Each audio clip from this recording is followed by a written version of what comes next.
서울시 공공자전거 따릉이가 도입된 지 8년이 됐는데요. 서울시 최고의 정책으로 꼽힐 만큼 인기가 높습니다. 네, 그런데 막상 근처 정류장에는 자전거가 없거나 또 기껏 찾은 자전거가 고장난 경우도 적지 않다고 하는데요. 왜 그런지 강민견 기자가 현장으로 나가봤습니다. 서울 시민 3명 가운데 1명이 이용하는 따릉이. 이제 도로에서도 한강공원에서도 따릉이를 발견하는 건 어려운 일이 아닙니다. 어플리케이션을 깔고 1,000원만 내면 누구나 이용할 수 있고 대여하고 반납하는 장소에도 제약이 없다 보니 만족도가 높습니다. 그러나 따릉이를 애용하는 시민들은 최근 불편함이 커졌다고 호소하고 있습니다. 휴대폰으로 연결하다 보면은 무선 연결이 제대로 안 되는 경우가 좀 많이 있고요. 안장이 고정이 안 되는 경우가 좀 많았고요. 아니면 브레이크가 조금 헐거워서 꽉 잘 안 잡힌다거나.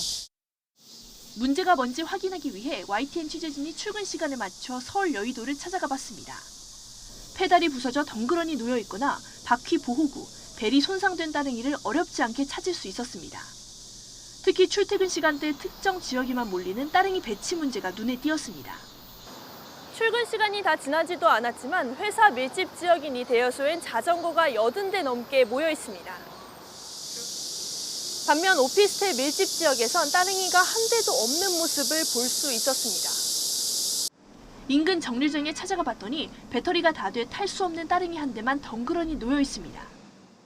특히 퇴근할 때 여의도 같은 경우에는 따릉이가 남아있는 게 하나도 없어가지고 그런 게 이용할 때 가장 불편한 것 같습니다. 왜 그럴까? 수요는 계속 늘어났는데 공급은 멈춰 있는 게 가장 큰 이유였습니다. 작년 기준 따릉이 회원수는 330만 명, 2년 만에 2배 가까이 폭증했습니다. 이용 건수도 비슷하게 늘어났고 수입 실적도 꾸준히 증가하고 있습니다. 그러나 관련 예산은 2년 전과 지금 모두 320억 원대로 거의 차이가 없습니다. 따릉이 정비와 배송 건수도 사실상 제자리 걸음입니다. 서울시는 운영 비용이 들어서 지난해에만 적자가 100억 원대를 넘었다고 호소합니다. 특히 공유 자전거는 노후화 속도가 빨라서 정비 시기를 놓치면 아예 새로 사야 하는데도 정비나 배송 관련 예산 역시 좀처럼 늘지 않고 있습니다. 이렇다 보니 한 대에 80만 원대인 구매 비용이 커지면서 오히려 적자는 늘고 서비스의 질은 떨어질 수밖에 없다고 시민단체들은 지적합니다. 시민단체들은 서울시가 따릉이의 공적 성격을 생각해 교통복지 차원에서라도 예산과 인프라를 늘리는 방안을 검토해야 한다고 지적했습니다. YTN 강민경입니다.